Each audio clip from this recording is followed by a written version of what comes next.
പ്രിയപ്പെട്ടവരെ, ഇന്നത്തെ രാത്രി തീരുമാനമെടുക്കണം. പിണങ്ങിക്കഴിയുന്ന ഉമ്മമാരെ സ്വന്തം വീട്ടിലേക്ക് കൊണ്ടുവന്ന് മാപ്പ് പറഞ്ഞിട്ട് കാൽക്കൽ വീടു മക്കളെ. ഉമ്മയെ ബഹുമാനിക്കാതെ, ഉമ്മയെ സ്നേഹിക്കാതെ നിങ്ങൾക്ക് സ്വർഗ്ഗം അല്ലാഹു തരൂല. ഇബ്നു മഹാനായ ഇമാം ഔൻ റളിയല്ലാഹു തആല അൻഹുവിന്റെ ചരിത്രം അറിയുമോ? ആരാണ് ഇമാം ഔൻ എന്നറിയുമോ? അത് ബസറയിലെ പണ്ഡിതനാണ്. ബസറയിലെ മഹാപണ്ഡിതന്മാരിൽ ഒരു പണ്ഡിതനാണ് ഇമാം ഔൻ റളിയല്ലാഹു അൻഹു. ഇബ്നുൽ മുബാറക് റളിയല്ലാഹു അൻഹു ഇമാം ഔനിനെ സംബന്ധിച്ച് പറഞ്ഞതെന്തെന്നറിയോ? മാ റഅയ്തു മുസല്ലിയൻ മിസ്ലാ, ഇതുപോലെ നിസ്കരിക്കുന്ന ഒരാളെ ഞാൻ കണ്ടിട്ടില്ല. ഇബ്നുൽ മുബാറക് റളിയല്ലാഹു അൻഹുവിന്റെ വാക്കാണ്. ഇമാം ഔനിനെ പോലെ നിസ്കാരമുള്ള ഒരാളെ മഖ്ലൂക്കിനെ ഞാൻ ലോകത്ത് കണ്ടിട്ടില്ല. അത്രയും വലിയ നിസ്കാരക്കാരനാണ്, അത്രയും വലിയ നമസ്കാരക്കാരനാണ് മഹാനായ ഇമാം ഔൻ റളിയല്ലാഹു തആല അൻഹു. അദ്ദേഹത്തിന് ഒരു ദിവസം ഉമ്മ വിളിക്കുകയാണ്, മോനെ ഔനേ. ആരുടെ കഥയാണ് പറയുന്നത്? ബസറയിലെ മഹാപണ്ഡിതന്റെ കഥയാ.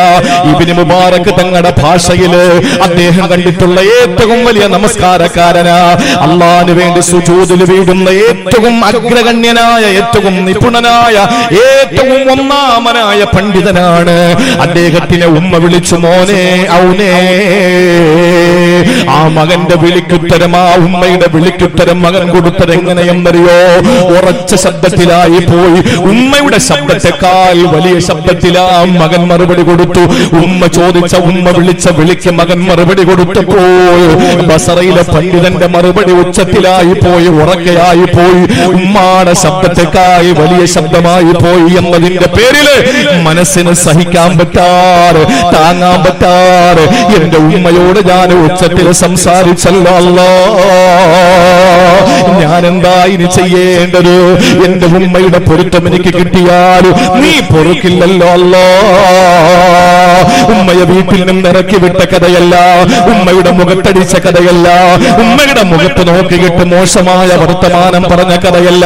പിന്നെയോ ഉമ്മ വിളിച്ചപ്പോൾ, വിളിക്കുത്തരം കൊടുത്തപ്പോൾ ഉമ്മാടെ ശബ്ദത്തെക്കാൾ വലിയ ശബ്ദമായി എന്ന ഒറ്റ കാരണത്തിന്റെ പേരിൽ ഇബ്നു മുബാറക് തങ്ങൾ ഏറ്റവും വലിയ നിസ്കാരക്കാരനാണെന്ന് സർട്ടിഫിക്കറ്റ് കൊടുത്ത ബസറയിലെ മഹാപണ്ഡിതനായ ഇമാം ഔൻ റളിയല്ലാഹു അൻഹു എന്താ ചെയ്തതെന്നറിയോ? പെട്ടെന്ന് തന്നെ പണമുണ്ടാക്കുകയാ. പെട്ടെന്ന് അദ്ദേഹം സമ്പത്ത് ഉണ്ടാക്കിയിട്ട് രണ്ട് അടിമകൾക്ക് കാശ് കൊടുത്തിട്ട് അവരെ സ്വതന്ത്രരാക്കുകയാ. രണ്ട് അടിമകളെ മോചിപ്പിക്കുകയാ. വലിയ പണം കൊടുത്താലേ ഒരു അടിമയെ കിട്ടുള്ളൂ. അടിമച്ചന്തയിൽ ചെന്നിട്ട് രണ്ട് അടിമകൾക്ക് വില പറഞ്ഞു. എന്നിട്ട് രണ്ടുപേരെയും വാങ്ങിയിട്ട് പറയുന്നു, നിങ്ങളിതാ സ്വതന്ത്രരാ, നിങ്ങളിതാ സ്വതന്ത്രരാ. എന്തിന്റെ പേരിലെന്നറിയോ? ഹജ്ജിന്റെ ഏതെങ്കിലും കർമ്മങ്ങളിൽ വീഴ്ച വന്നതിന്റെ പേരിലല്ല, അല്ലെങ്കിൽ റമളാൻ മാസത്തിന്റെ പകലില് നോമ്പ് മുറിക്കുന്ന ഏതെങ്കിലും കാരണമുണ്ടായതിന്റെ പേരിലല്ല, അല്ലെങ്കിൽ ഏതെങ്കിലും പടച്ചവനുമായി ബന്ധപ്പെട്ട വിഷയത്തിലല്ല. പിന്നെ എന്താ സംഭവിച്ചത്? ഉമ്മയെ തീറ്റ വിളിച്ചതിന്റെ പേരിലുമല്ല. ഉമ്മ വിളിച്ച വിളിക്ക് മറുപടി കൊടുത്തപ്പോൾ ഉമ്മാടെ ശബ്ദത്തെക്കാൾ ശബ്ദമൊന്നു കൂടിപ്പോയി എന്നതിന്റെ പേരിൽ രണ്ട് അടിമകളെ മോചിപ്പിച്ച മഹാനാ ഇമാം ഔൻ റളിയല്ലാഹു അൻഹു. ഇത് ഒരു ഭാഗമാണ്. ഇനി മറ്റൊരു ഭാഗം നിങ്ങൾക്കറിയണോ സഹോദരങ്ങളെ? അവ്വാം ഇബ്നു ഖൗശബ് റളിയല്ലാഹു തആല അൻഹു, അവ്വാം ഇബ്നു ഖൗശബ് റളിയല്ലാഹു തആല അൻഹു പറയുകയാ, ഞാൻ ഒരു ദിവസം ഒരു പള്ളിയുടെ മഖബറയിലൂടെ നടന്നു പോയപ്പോൾ ആ പള്ളിയുടെ ഖബർസ്ഥാനിൽ നിന്നൊരു കഴുതയുടെ കരച്ചിൽ കേൾക്കുകയാ, ഒരു കഴുതയുടെ വിളി കേൾക്കുകയാ. എന്താ കഴുതയുടെ പ്രത്യേകത എന്നറിയോ? ഏറ്റവും വലിയ മോശമായ ശബ്ദം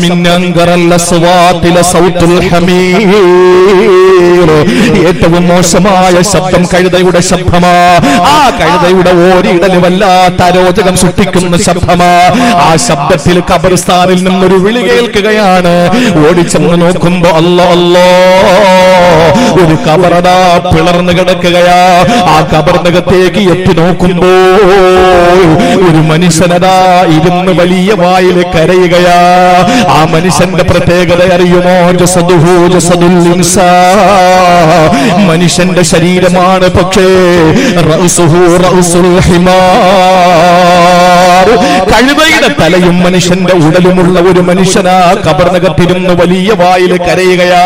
അത് ഖബർ ഖബറിന്റെ ഭിത്തിക്ക് മുകളിലേക്ക് വരുമ്പോൾ ആ ശബ്ദമതാ കഴുതയുടെ ശബ്ദമായി മാറുകയാ. ആ സമയത്ത് മഹാനായ അവ്വാം ഇബ്നു ഖൗസബ് റളിയല്ലാഹു അൻഹു ഒരു നിമിഷം പകച്ചു നിൽക്കുകയാ. എന്താണ് ഏതാണ് ഈ ഖബർ? ആരാണ് ഖബറിന്റെ ഉള്ളില്? അതുവഴി പോയ ഒരാളോട് ചോദിച്ചു, ആ ഖബറിന്റെ അവസ്ഥ എന്താ അറിയുമോ? അയാളെ നിങ്ങൾക്ക് ഇല്ല. ഞാൻ ഇവിടെ വന്നപ്പോൾ ഇതൊരു അസ്ർ നമസ്കാരത്തിന് ശേഷമായി സംഭവം നടന്നത്. ഇതാരുടെ ഖബറാണ്? ആ സമയത്ത് അവിടെ നിന്ന് ആള് പറഞ്ഞു കൊടുത്തു, അതൊരു മനുഷ്യൻ, മദ്യപാനിയായിരുന്ന മനുഷ്യനാ, കള്ളുകുടിയനായിരുന്ന മനുഷ്യനാ. അയാൾക്ക് ഉമ്മയുണ്ടായിരുന്നു വീട്ടില്. ആ ഉമ്മയുടെ മുന്നിലേക്ക് കള്ളും കുടിച്ചു വന്നിട്ട് മോശമായ വാക്കുകൾ പറയുമായിരുന്നു.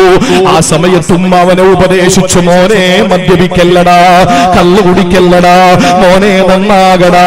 ഇത് ഉമ്മ ഉപദേശിച്ച് ഒരു ദിവസം ഉമ്മയോട് അവനെ ദേഷ്യപ്പെട്ടുകൊണ്ട് പറഞ്ഞു, ഇന്നമാ തൻഹഖീന കമാ യൻഹഖുൽ ഹിമാർ. കഴുത വിളിക്കും പോലെ വിളിക്കല്ല ഉമ്മ. ഉമ്മയുടെ ഉപദേശം അവന് കഴുതയുടെ സ്വരം പോലെ ചേർത്തിട്ട് പറഞ്ഞു, ഉമ്മ കഴുതയുടെ കരച്ചിൽ കരയും പോലെ നിങ്ങൾ കരയല്ലേ. എന്നാ മനുഷ്യൻ പറഞ്ഞു. കുറെ നാൾ കഴിഞ്ഞിട്ട് അയാൾ മരിച്ചു. മരിച്ചതൊരു അസർ കഴിഞ്ഞിട്ടാണ്. അയാളെ കൊണ്ടുവന്ന് ഖബറടക്കി.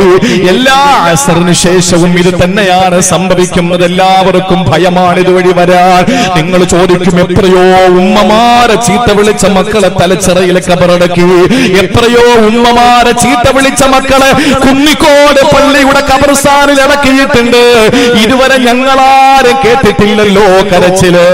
അവ്വാം ഇബ്നു ഖൗസബിനെ പോലെ ധീരന്മാരാകാൻ കഴിഞ്ഞിട്ടുണ്ടോ? അവ്വാം ഇബ്നു ഖൗസബിനെ പോലെ അല്ലാഹുവിനെ സൂക്ഷിച്ചു ജീവിക്കുന്നവരാകാൻ നമുക്ക് കഴിഞ്ഞിട്ടുണ്ടോ? ഇല്ല.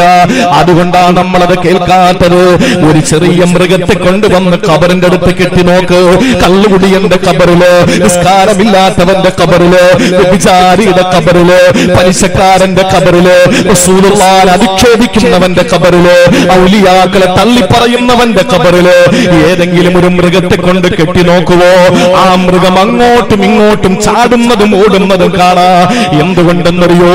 ജിന്ന് മനുഷ്യ വിഭാഗമല്ലാത്ത എല്ലാ സൃഷ്ടികൾക്കും ഖബറാളികളുടെ നിലവിളി കേൾപ്പിക്കുമെന്ന് ലോകത്തെ ഞങ്ങളുടെ ഓരോരുത്തരുടെയും നമ്മുടെ എല്ലാവരുടെയും ജീവന്റെ ജീവനായ ലോകം കണ്ട ഏറ്റവും വലിയ അനുഗ്രഹീതമായ അനുകരണത്തിന്റെ ആവിഷ്കാരങ്ങളെ തന്റെ അകതാരിന്റെ അകക്കാമ്പിൽ ആണിക്കല്ലിട്ടുറപ്പിച്ച സ്നേഹത്തിന്റെയും താല്പര്യത്തിന്റെയും ഇഷ്ടത്തിന്റെയും ഹുബിന്റെയും എല്ലാ പരിധികളെയും ലംഘിച്ചുകൊണ്ട് വാരിയല്ലുകളിൽ നിന്ന് തകർത്ത് പുറത്തേക്ക് വരുന്ന പ്രണയത്തിന്റെ പ്രതീകമായ കാരുണ്യത്തിന്റെ പ്രവാചകൻ നബി മുഹമ്മദ് മുസ്തഫ സല്ലല്ലാഹു അലൈഹി വസല്ലം തങ്ങൾ പറയുകയാ, ഒരു ഭാഗത്ത് ഇമാം ഔൻ റളിയല്ലാഹു അൻഹു ഉമ്മ വിളിച്ചപ്പോൾ അതിനേക്കാൾ വലിയ ശബ്ദത്തിൽ മറുപടി കൊടുത്തു എന്ന ഒറ്റ കാരണത്തിന്റെ പേരിൽ രണ്ടടിമകളെ മോചിപ്പിക്കുന്നു.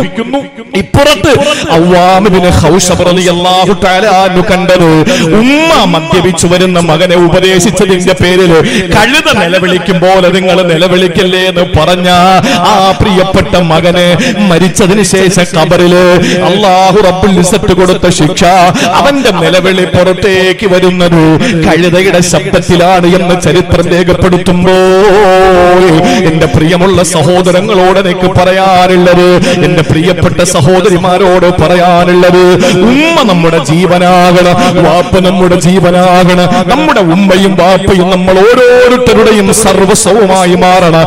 അത് പുണ്യമായ ആരാധനയെന്ന് മാത്രമല്ല, തൗഹീദ് കഴിഞ്ഞാൽ ഏറ്റവും പ്രധാനപ്പെട്ട ഇബാദത്താണ്. അല്ലാഹു അതിന് തൗഫീക്ക് നൽകി അനുഗ്രഹിക്കുമാറാവട്ടെ. ഈ ബുഖാരിയിലുള്ളത് മാത്രമേ നമുക്ക് അംഗീകരിക്കാൻ പറ്റുള്ളെങ്കിൽ പിന്നെ പ്രസംഗമൊന്നും നടക്കൂല. നമുക്കെല്ലാം ഉണ്ട്. ഇത് നമ്മൾ അറിയാത്തതിന്റെ പേരില്ല. നമ്മുടെ സഹോദരങ്ങൾക്കൊന്നും ഈ ബുഖാരി ഏത് മുസ്ലിം ഏതെന്ന് അറിയാത്തത് കൊണ്ടാണ്, അല്ലാതെ വേറെ അവർക്ക് എതിർപ്പുള്ളത് കൊണ്ടോ വിഷമമുള്ളത് കൊണ്ടൊന്നും അല്ല. ഒരാൾ ഒരിക്കൽ ജുമ്മാ കഴിഞ്ഞിറങ്ങും വന്നിട്ട് ചോദിച്ചു, നിങ്ങൾ പറഞ്ഞ ഹദീസ് ബുഖാരിയിലുണ്ടോ? ഞാൻ പറഞ്ഞു ഇല്ല. അത് ബുഖാരി മാത്രം നിങ്ങൾ അംഗീകരിക്കോ? അതെ, ബുഖാരി മാത്രം അംഗീകരിക്കൂ. ഞാൻ പറഞ്ഞത് മുഹമ്മദ് ബിൻ ഇസ്മായിലിന്റെ ഹദീസാണ്, അംഗീകരിക്കാൻ പറ്റുമോ? ഇല്ലല്ല, അടങ്ങുന്ന ഞങ്ങൾ അംഗീകരിക്കുന്ന പ്രശ്നേ ഇല്ല. പാവം. ഞാൻ പറഞ്ഞു, സഹോദര, തലച്ചിറ സലീമുൽ ഹാദി ഉസ്താദ് എന്ന് പറയുന്നത് പോലെ, തലച്ചിറ ഷാജാ മൗലവി എന്ന് പറയുന്നത് പോലെ, തലച്ചിറ അബൂബക്കർ ജീലാനി എന്ന് പറയുന്നത് പോലെയാണ് ബുഖാരി എന്ന് പറയുന്നത്. ബുഖാരി എന്ന് പറഞ്ഞാൽ മൂപ്പരുടെ സ്ഥലമാണ്. ബുഖാറ. അദ്ദേഹത്തിന്റെ പേര് മുഹമ്മദ് ബിൻ ഇസ്മായിൽ എന്നാണ്. പേരും നാടും പോലും തിരിച്ചറിയാതെയാണ് ബുഖാരിലുണ്ടോ എന്ന് നമ്മളിൽ പലരും ചോദിക്കുന്നത്. അത് നമ്മളോടുള്ള വിരോധം കൊണ്ടോ അല്ലെങ്കിൽ വൈരാഗ്യം കൊണ്ടോ ദീനിനോടുള്ള അനിഷ്ടം കൊണ്ടോ ഒന്നുമല്ല, മറിച്ച് അവർക്ക് അറിയാത്തത് കൊണ്ടാണ്. എന്നാ ഒന്ന് വന്നിരിക്കുമോ ഏതെങ്കിലും മതപണ്ഡിതന്മാർ? നമ്മുടെ പ്രസംഗത്തിനല്ല, മതപണ്ഡിതന്മാരുടെ പ്രസംഗത്തിന് വന്നിരിക്കുവോ? അതില്ല, അതിന് താല്പര്യമില്ല. അതുകൊണ്ട് ഞാൻ പറയാൻ, എന്റെ പ്രിയപ്പെട്ട സഹോദരങ്ങളെ, ഓരോരുത്തരും മനസ്സിരുത്തി ചിന്തിച്ച് ആലോചിച്ച് അടിവരയിട്ട് മനസ്സിൽ കോറിയിടേണ്ട ഒരു വിഷയമാണ് പ്രിയപ്പെട്ട ഉമ്മ. അള്ളാഹുവിന്റെ തൗഹീദിന്റെ തൊട്ടുടനെ പറഞ്ഞതാണ് നിങ്ങൾ ഉമ്മയെ ബഹുമാനിക്കണമെന്ന്. ജീവിച്ചിരിക്കുന്ന ഉമ്മമാരുള്ള എല്ലാ മക്കളും ആ പ്രിയപ്പെട്ട ഉമ്മയെ പൊന്നുപോലെ കൊണ്ട് നടക്കണം. ഭാര്യയ്ക്ക് നമ്മൾ ഈ സ്നേഹം കൂടുമ്പോ എന്താ കൊടുക്കുന്നത്?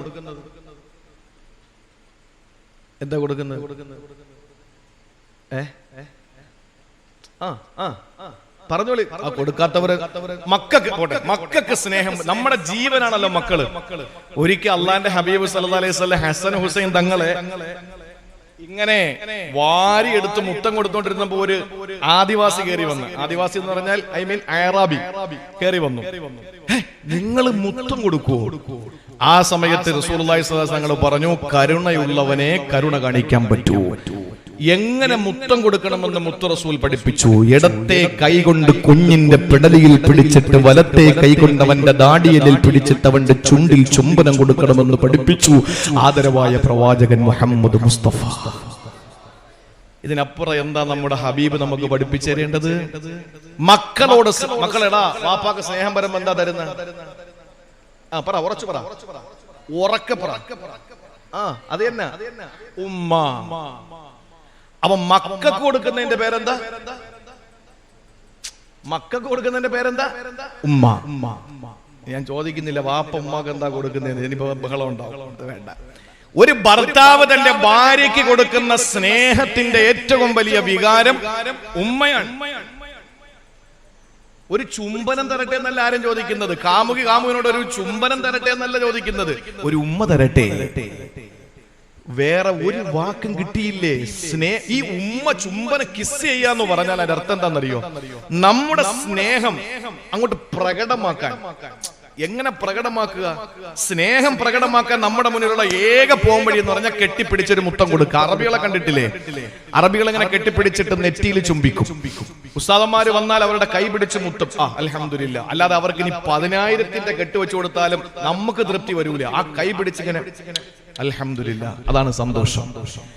അപ്പൊ ഈ കൊടുക്കുന്ന സ്നേഹ സമ്മാനത്തിന്റെ വികാരത്തിന്റെ പേര് വാപ്പ എന്നല്ല, ഭാര്യ എന്നല്ല, മക്കളെന്നല്ല, പിന്നെയോ അതിന്റെ പേര് ഉമ്മ. അതല്ലേ നമ്മുടെ ഉമ്മ? അത്രയും വിശാലമായ ഒരു സങ്കല്പമാണ് ഉമ്മയെങ്കിൽ ആ പ്രിയപ്പെട്ട ഉമ്മ ഇമാം മുഹമ്മദ് റഹിമഹുല്ലാ റിപ്പോർട്ട് ചെയ്യുന്ന ഹദീസിൽ ആയിഷ റളിയല്ലാഹു തആല അൻഹ പറയാ, ഒരു സഹാബിയുടെ കഥ കേട്ടോ. ഒരു സഹാബിയുടെ കഥ. അല്ലാഹുവിന്റെ റസൂൽ പറയുകയാണ്, ഞാൻ ഉറങ്ങുമ്പോൾ ഫറഅയ്തുനി ഫിൽ ജന്നഹ,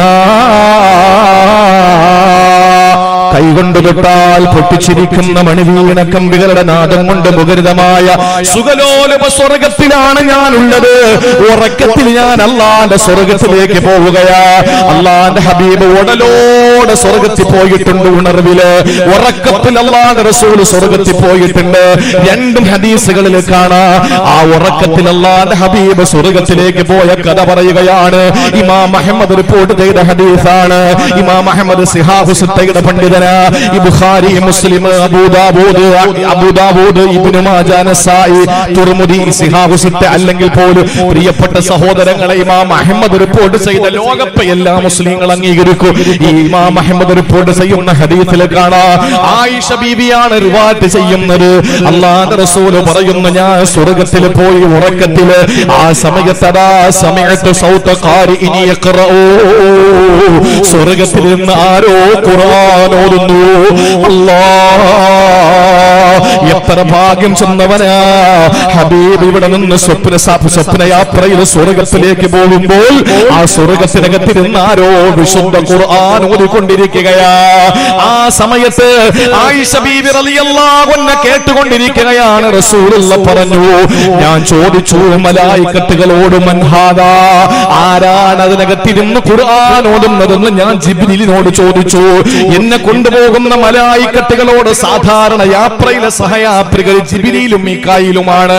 വലത്ത് ജിബ്രീലുണ്ട്, ഇടത്ത് മീകായിലുണ്ട്. എപ്പോഴും റസൂലുള്ളാഹിന്റെ യാത്ര ആകാശത്തിലാകുമ്പോ വലത്ത് ജിബ്രീലും ഇടത്ത് മീകായില്, ഭൂമിയിലാകുമ്പോ വലത്ത് അബൂബക്കർ ഇടത്ത് ഉമർ റളിയല്ലാഹു അൻഹുമാ. എപ്പോഴും റസൂലുള്ളാഹി പോകുന്നത് അങ്ങനെയാ. ഒറ്റയ്ക്ക് റസൂലുള്ളാഹി പോകൂല. എവിടെ പോയാലും വലത്ത് അബൂബക്കർ സിദ്ദീഖ്, ഇടത്ത് ഉമർ ഫാറൂഖ്. ആകാശയാത്രയാകുമ്പോ വലത്ത് ജിബ്രീൽ, ഇടത്ത് മീകായില്. അങ്ങനെ യാത്ര പോയി ജിബ്രീലിനോട് ചോദിച്ചു, മൻ ഹാദാ, ഇരുന്ന് ഖുർആൻ ഓതുന്നതാരാ? അവര് പറഞ്ഞു, ഹാരിസത്ത് ബിൻ നുഅ്മാൻ. അദ്ദേഹം ഹാരിസത്ത് ബിൻ നുഅ്മാന, ഒരു സഹാബിയാണ്. ചെറിയ സഹാബിയല്ല. അദ്ദേഹം ആരെന്നറിയോ? ഹുമുർ റിജാലു ബലാ ഹുമുൽ ജിബാലു ബലാ കദ്ഹിരി ഫീ ഹിമ്മത്തിൻ ബൽ സാദത്തുൻ കുബറാ. ആണുങ്ങളാണ്, പർവ്വത സമാനമായ ചങ്കൂട്ടത്തിന്റെ പ്രതീകങ്ങളാണ് എന്ന് നമ്മൾ പാടി പുകഴ്ത്തുന്ന ബദരീങ്ങളിൽപ്പെട്ട സഹാബിയ ഹാരിസത്ത് ബിൻ നുഅ്മാൻ. ഹാരിസത്ത് ബിൻ നുഅ്മാനാണ് നബിയെ ഖുർആൻ ഓതുന്നത്. എവിടെ ഇരുന്ന്? പള്ളിയിലല്ല, സ്വർഗ്ഗത്തിനകത്തിരുന്ന് ഖുർആൻ ഓതുകയാ. അല്ലാഹുവിന്റെ റസൂൽ പറയുന്നു, ആയിഷ ബീവി പറയുകയാ, റസൂലുള്ളാഹി പറയുകയാണ്, കദാകൽ ബിർ കദാകൽ ബിർ കദാകൽ ബിർ. അതാണ് ഉമ്മയോടുള്ള ബഹുമാനത്തിന് കിട്ടുന്നത്. അതാണ് ഉമ്മയോട് ഗുണം ചെയ്യുന്നവന് കിട്ടുന്നത്. അതാണ് ഉമ്മയോട് ഗുണം ചെയ്യുന്നവന് കിട്ടുന്നത്. എന്നിട്ട് റസൂലുള്ളാഹി പറഞ്ഞു, കാന അബറന്നാസി ബി ഉമ്മിഹി. ഉമ്മയോട് ഇത്രത്തോളം ഗുണം ചെയ്യുന്ന ഒരു മോനെ ഞാൻ കണ്ടിട്ടില്ല. ഇതാരുടെ കഥയാണ്? നക്ഷത്രതുല്യരായ സഹാബാക്കളിൽ പ്രമുഖനായ മഹാന്മാരായ ബദരീങ്ങളിൽ ഒരാളായ ഹാരിസത്ത് ബിൻ നുഅ്മാൻ റളിയല്ലാഹു തആല അൻഹുവിന്റെ കഥയാ. അദ്ദേഹം കാന അബറന്നാസി ബി ഉമ്മിഹി. ഉമ്മയോട് ഏറ്റവും നല്ല ഗുണത്തിൽ ഇടപെട്ടിരുന്ന സ്നേഹമുള്ള മോനായിരുന്നത്രേ. അല്ലാഹു കൊടുത്ത സമ്മാനം സ്വർഗ്ഗത്തിലിരുന്ന് ഖുർആൻ ഓതുക. തലച്ചിറ പള്ളി കയറി നിന്ന് ഖുർആൻ ഓതാൻ ഭാഗ്യം കിട്ടിയിട്ടുണ്ടോ നമുക്ക്? ഞാനൊരു ഉദാഹരണം പറഞ്ഞതാ, അല്ലെങ്കിൽ ഞാനൊരു അതിന്റെ ഗൗരവത്തിലെടുക്കുക, അതിന്റെ വ്യാപ്തി പറഞ്ഞതാണ്. കിട്ടിയിട്ടുണ്ടോ? ഇല്ല. മസ്ജിദുൽ ഹറമിൽ പോയാൽ നമുക്കൊന്ന് ഖുർആൻ ഓതാൻ അവസരം കിട്ടിയിട്ടുണ്ടോ? ഇല്ല. കഅബാലയത്തിന്റെ അകത്ത് നമുക്കിരുന്ന് ഖുർആൻ ഓതാൻ ഭാഗ്യം കിട്ടിയോ? ഇല്ല. ഇതൊന്നും കിട്ടാത്ത നമുക്ക് സ്വർഗ്ഗത്തിനകത്തിരുന്ന് ഖുർആൻ ഓതിയ ഒരു മകൻ ഉപ്പയോട് കാണിച്ച സ്നേഹത്തിന് അല്ലാഹു കൊടുത്ത സമ്മാനമാണെന്ന് കേൾക്കുമ്പോ നമുക്ക് നിഷ്പ്രയാസം കഅബയുടെ അകത്തിരുന്ന് ഓതാൻ പറ്റിയില്ലെങ്കിലും, റിയാദുൽ ജന്നയിലിരുന്ന് ഓതാൻ പറ്റിയില്ലെങ്കിലും, പരിശുദ്ധ ഹറമിനകത്തിരുന്ന് ഓതാൻ പറ്റിയില്ലെങ്കിലും, കാരണം ഇതൊക്കെ പോലീസ് അങ്ങ് പൂട്ടിയെന്നിരിക്കട്ടെ, തലച്ചിറ പള്ളിയിൽ ഇരുന്ന് ഓതാൻ പറ്റിയില്ല. ഇമാമും കമ്മിറ്റിക്കാരും കൂടെ പൂട്ടി. അല്ലാഹ് കാത്തുരക്ഷിക്കട്ടെ, അങ്ങനെ പൂട്ടൂല. പൂട്ടിയ പള്ളികളുണ്ട് കോവിഡിന്. അന്യ മഹല്ലുകാർക്ക് പ്രവേശനമില്ല. ഒരു പള്ളിയിലെ ബോർഡാ, ഇതേതാ? അന്യ മഹല്ല്. കോവിഡിന് എഴുതി വെച്ചിരുന്നതാണ്, അന്യ മഹല്ലുകാർക്ക് പ്രവേശനമില്ല.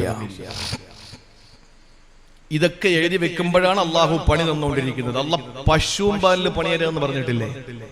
പണി തന്നുകൊണ്ടിരിക്കും.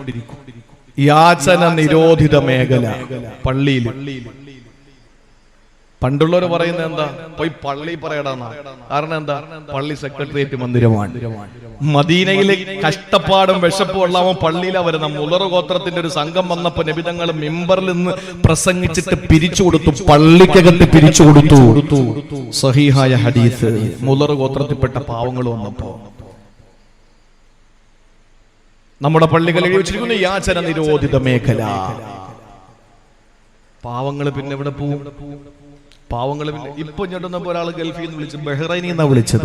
ചിലപ്പോ ആ മൂപ്പര് ഇത് കേട്ടുകൊണ്ടിരിപ്പുണ്ടാവും.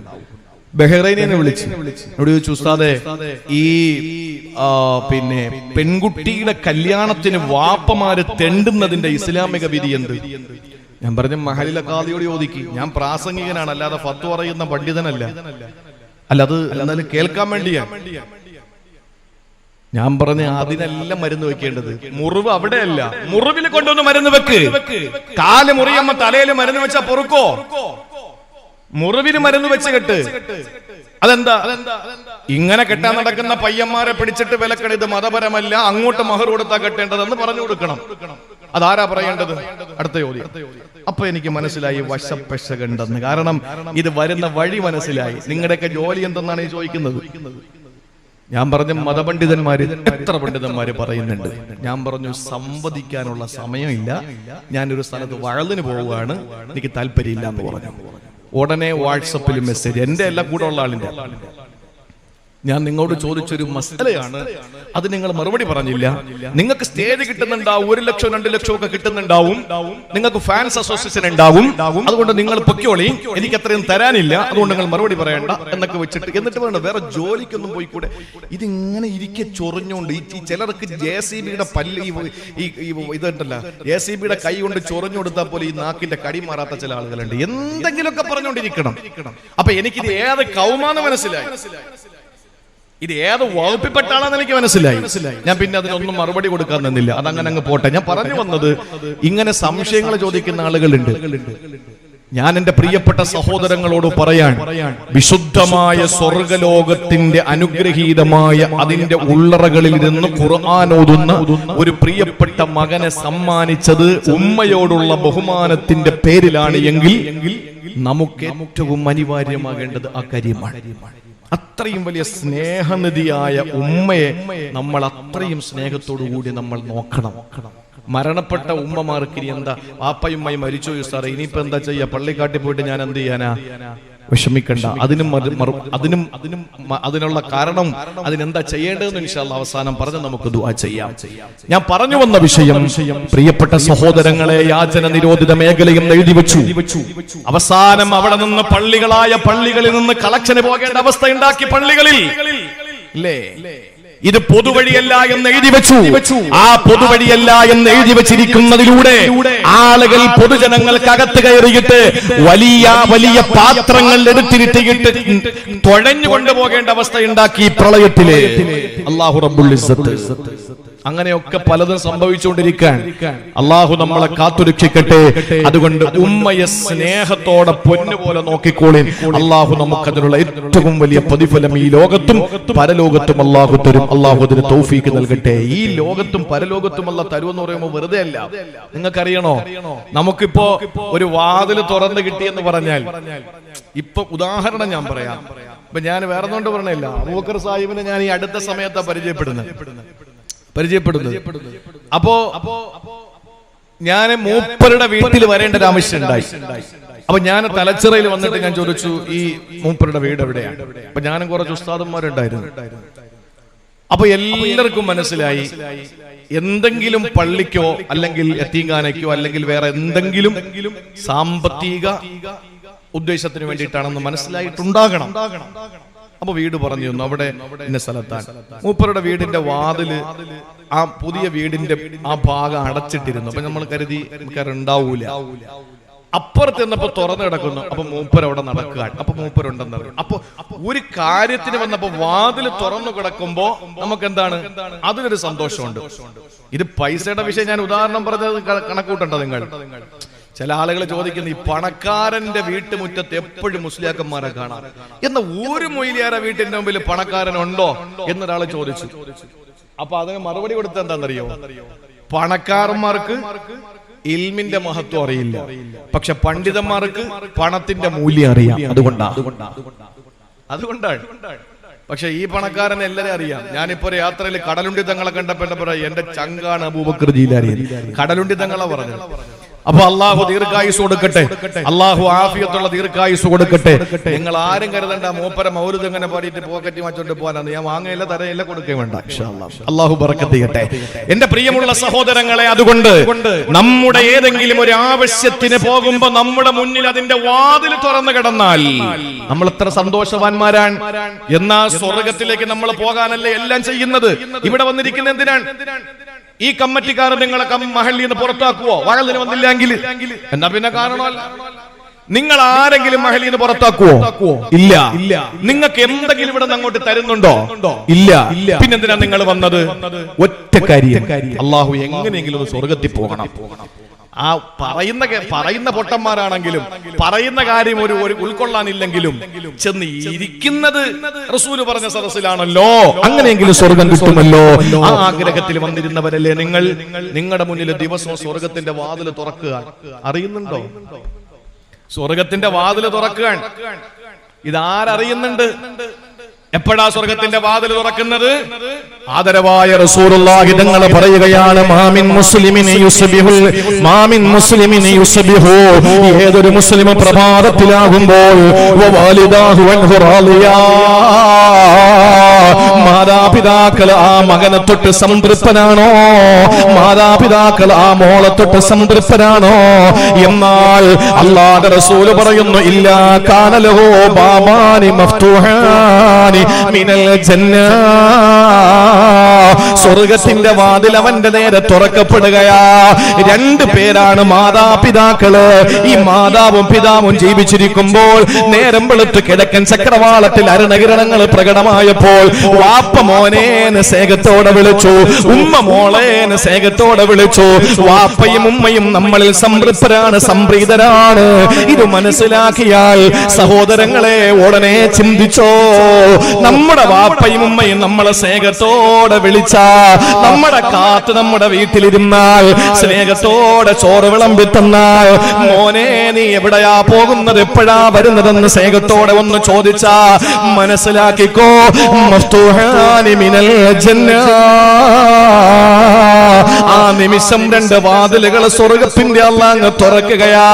ചിലര് ചിന്തിക്കും വാപ്പ മരിച്ചുപോയി ഉമ്മയെ ഉള്ളോ. ഇത് റസൂലുള്ളാഹിയുടെ സഹാബത്തിനും ഉണ്ടായി.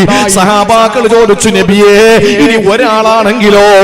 റസൂലുള്ളാഹി പറഞ്ഞു, വഇൻകാന വാഹിദാ ഫവാഹിദു, ഒരാളാണ് ജീവിച്ചിരിക്കുന്നതെങ്കിൽ ഒരു വാതിൽ അല്ലാഹു തുറന്നു തരും. രണ്ടുപേരും ജീവിച്ചിരിക്കുമ്പോൾ വിലയറിയില്ല. നമ്മൾ പറയാറുണ്ടല്ലോ, ജീവിച്ചിരിക്കുമ്പോൾ അവിടെ വിലയറിയില്ലെന്ന്. അത് എന്ത് വിലയാണ്? കണ്ടുകൊണ്ടിരിക്കാനുള്ള പൂതിയല്ല. പിന്നെയോ സ്വർഗത്തിന്റെ രണ്ട് വാതിലുകൾ തുറക്കപ്പെടുകയാ. ഒരാളങ്ങ് മരണപ്പെട്ടു പോയാൽ പിന്നെ ഒരു വാതിലല്ലേ തുറക്കപ്പെടുകയുള്ളൂ.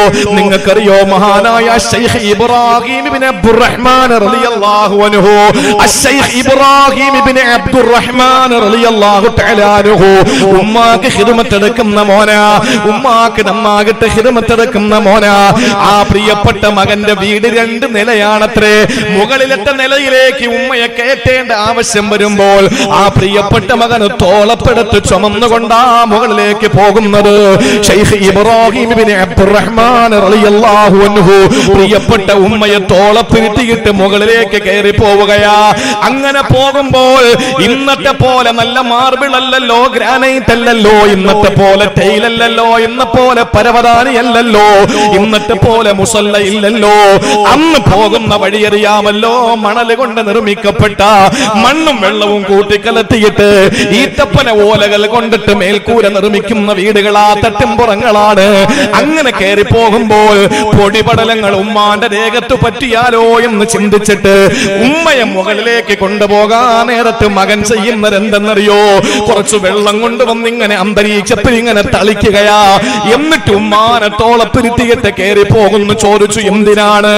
എന്റെ ഉമ്മയുടെ മൂക്കിലൂടെ, കണ്ണിലൂടെ, ചെവിയിലൂടെ, വായിലൂടെ പൊടി കയറിയാലോ, അങ്ങനെ പൊടി പുലരാത്ത രീതിയിൽ, പൊടി പറ്റാത്ത നിലയിൽ ഉമ്മയെ നോക്കി വളർത്തിയ പൊന്നുമോനാണ് ശൈഖ് ഇബ്രാഹിം ഇബ്നു അബ്ദുറഹ്മാൻ റളിയല്ലാഹു തആല അൻഹു. ഒരു ദിവസം ഉമ്മ അങ്ങ് മരിച്ചുപോയി. മരിച്ചുപോയ ഉമ്മാന്റെ മയ്യത്തിന്റെ മുമ്പിൽ നിന്ന് പൊന്നുമോൻ ശൈഖ് ഇബ്രാഹിം ഇബ്നു അബ്ദുറഹ്മാൻ റളിയല്ലാഹു അൻഹു കരയാൻ തുടങ്ങി. ആളുകൾ ചോദിച്ചു, എന്തിനാ നിങ്ങൾ കരയുന്നത്? ഉമ്മയെ പൊന്നു പോലെ നോക്കിയ മോനല്ലേ, ഉമ്മാന്റെ പൊന്നു മോനല്ലേ, പിന്നെന്തിനാണ് കരയുന്നതെന്ന് ചോദിച്ചപ്പോ ശൈഖ് ഇബ്രാഹിം ഇബ്നു അബ്ദുറഹ്മാൻ റളിയല്ലാഹു അൻഹുവിന്റെ മറുപടി എന്തെന്നറിയോ? കാനൽ ബിർറു ബിഹാ ബാബൻ മിൻ അബ്വാബിൽ ജന്ന. എന്റെ പ്രിയപ്പെട്ട ഉമ്മയ്ക്ക് ഗുണം ചെയ്യുന്നത് സ്വർഗ്ഗവാതിൽ ഓപ്പൺ ചെയ്യാനുള്ള, സ്വർഗ്ഗവാതിൽ തുറക്കാനുള്ള കാരണമല്ലേ. ഫലമ്മാ മാതത് ഉഗ്ലിക ദാലികൽ ബാബ്. എന്റെ ഉമ്മ ഇന്ന് മരിച്ചിരിക്കുകയാ, ഇനി ദുനിയാവിൽ വെച്ച് എന്റെ സ്വർഗത്തിന്റെ വാതിൽ തുറക്കൂലല്ലോ, സ്വർഗത്തിന്റെ വാതിൽ തുറക്കാൻ പറ്റില്ലല്ലോ. അതുകൊണ്ടാണ് കരഞ്ഞു പോയത് എന്ന് ഇബ്രാഹിം ഇബ്നു അബ്ദുറഹ്മാൻ റളിയല്ലാഹു അൻഹു എന്ന മഹാപണ്ഡിതന്റെ കരച്ചിലാണെങ്കിൽ എന്റെ പ്രിയപ്പെട്ട സഹോദരങ്ങളെ ചിന്തിച്ചു നോക്ക്. കടപ്പാടും കടമകളും തീരാൻ പറ്റുമോ? ഇല്ല. എത്ര എഴുതിയാലും തീരില്ല, എത്ര പാടിയാലും തീരില്ല, എത്ര പറഞ്ഞാലും തീരില്ല. അള്ളാഹുവിന്റെ പരിശുദ്ധമായ ദീനില് ഉമ്മയ്ക്കുള്ള സ്ഥാനം എന്താണെന്ന് നിങ്ങൾക്കറിയോ? മഹാനായ അബൂ അബ്ദുറഹ്മാൻ സലമി റളിയല്ലാഹു തആല അൻഹു പറയുകയാണ്, ഒരിക്കലും ഞാൻ അബൂ ദർദാ എന്ന സഹാബിയുടെ അടുത്തിരിക്കുകയാണ്. മഹാനായ അബൂ അബ്ദുറഹ്മാൻ സലമി എന്നയാൾ താബിആണ്. അബൂ ദർദാ റളിയല്ലാഹു അൻഹുവിന്റെ അടുക്കൽ ഇരിക്കുമ്പോ ഒരിക്കൽ മഹാനായ അബൂ ദർദാ റളിയല്ലാഹു അൻഹുവിന്റെ അടുക്കൽ ഒരാൾ വന്നു. എന്നിട്ട് ആ മനുഷ്യൻ അബൂ ദർദാ തങ്ങളോട് പറയുകയാണ്, അബൂ ദർദാ തങ്ങളെ, എന്റെ ഉമ്മയും ഞാനും മാത്രമാണ് വീട്ടിലുള്ളത്. ഉമ്മ എന്നെ നിർബന്ധിച്ചൊരു കല്യാണം കഴിക്കാൻ. ഞാൻ പറഞ്ഞു, വേണ്ട ഉമ്മ, എനിക്ക് എന്റെ ഉമ്മ മാത്രം മതി, സ്നേഹം പകുത്തെടുക്കാൻ എനിക്ക് താല്പര്യമില്ല. എനിക്കെപ്പോഴും എന്റെ ഉമ്മയെ കാണണം, എനിക്കെപ്പോഴും എന്റെ ഉമ്മയോട് കിന്നാരം പറയണം, എനിക്ക് എന്റെ ഉമ്മയ്ക്ക് എപ്പോഴും സേവനം ചെയ്യണം. അതുകൊണ്ട് എനിക്ക് വിവാഹം വേണ്ടാന്ന് പറഞ്ഞിരിക്കുമ്പോ ഉമ്മ നിർബന്ധിച്ചു. തങ്ങളെ, അബൂ ദർദാ തങ്ങളെ, ഉമ്മയുടെ വാക്ക് കേട്ട് ഞാൻ കല്യാണം കഴിച്ചു. കല്യാണം കഴിച്ചപ്പോ ഉമ്മ എന്നോട് പറയുന്നവളെ മൊഴിച്ചൊല്ലുമോനെ, അവനെ മൊഴിച്ചൊല്ലുമോനെ, കല്യാണം തലാക്ക് ചെല്ലാൻ എന്നോട് പറഞ്ഞിരിക്കുകയാ. ഞാൻ എന്താ വേണ്ടത് അബൂ ദർദാ തങ്ങളെ എന്ന് ചോദിച്ചിട്ട് ഒരാൾ അദ്ദേഹത്തിന്റെ മുന്നിൽ വന്നു. അബൂ അബ്ദുറഹ്മാൻ സലമി റളിയല്ലാഹു അൻഹു മാറി നിൽപ്പുണ്ട്.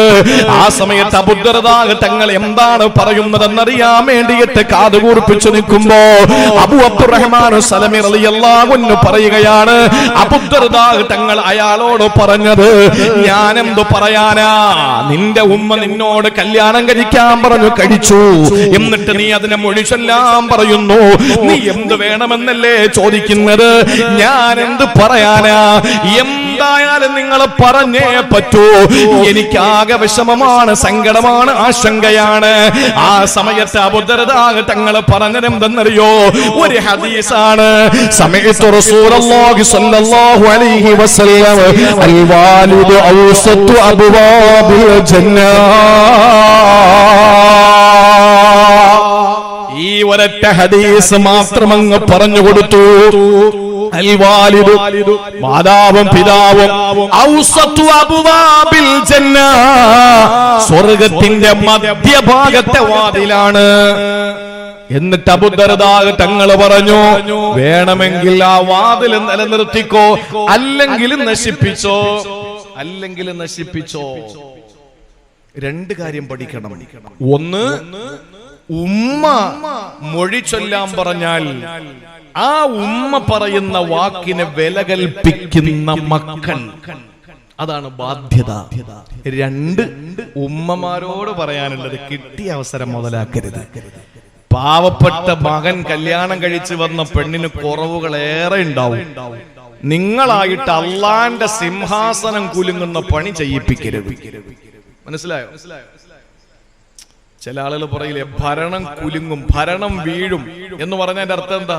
അത്രയും പ്രധാനപ്പെട്ട ഒരു വിഷയമാണെങ്കിൽ ഭരണം വീഴുള്ളൂ. ഭരണം വീണു എന്ന് പറയുന്നത് അത്രയും ഗൗരവമുള്ള ഒരു വിഷയത്തിലെ ഭരണം വീഴും. എന്തെല്ലാം വിഷയം കേരളത്തിലുണ്ടായി, എന്തെല്ലാം വിഷയം കേന്ദ്രത്തിലുണ്ടായി, ഒന്നും പറയാനില്ല, ഞാൻ പറയണത്.